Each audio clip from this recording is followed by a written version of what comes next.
everybody staying cool and healthy. Our last fruit of the Spirit that we're going to talk about is self-control. Self-control is kind of a tough one for everybody. It's hard to control yourself with your feelings, with your actions, when things bad happen to you, or even when you're super excited.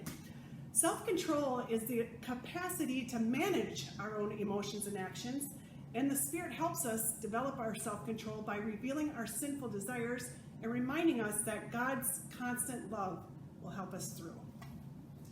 In your Spark Story Bible, at the very end on page 550, we have the story of the fruits of the Spirit.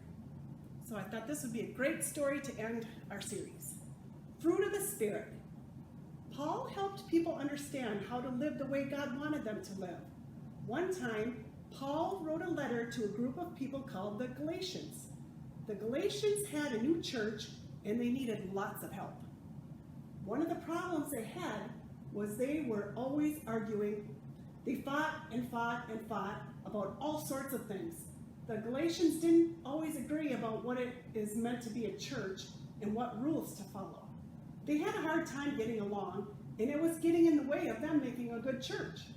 Paul wrote a letter to the Galatians to tell them to stop fighting. He had some great advice. To the Galatians, the letter said, I am so happy that you believe in Jesus, but all your fighting is getting in the way. You are not living the way the Holy Spirit tells you to live. I have a suggestion to try. Instead of living like you are, live with the fruit of the Spirit in mind. Show love, joy, peace, and patience to one another. Be kind, generous, and faithful. And remember, be gentle with one another and always, always show good self-control. Live with the fruit of the Spirit in mind. That's the way the Holy Spirit wants you to live. The Galatians looked at each other. They were very quiet. Paul was right. They weren't living the way the Holy Spirit wanted them to. What were they thinking?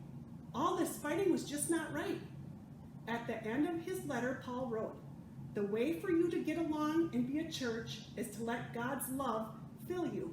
May the grace of God be with you. Paul. Each day, the Galatians tried to remember the words of Paul's letter. They said yes to peace, no to fighting. Yes to kindness, no to anger. Yes to being generous, no to being greedy. Little by little, the Galatians saw God's love and showed it to others. They felt loved by God and they loved each other. So, with that, when you are at the store, I would like you to find a fruit starting with each first letter of the fruits of the Spirit. Love, joy, peace, patience, kindness, goodness, gentleness, and self-control. As a bonus, send that in. If you can send in a picture with your fruits, send it in to Kathy. We'll think of something fun to give you. Have a great rest of your summer. Stay tuned. There might be something fun coming.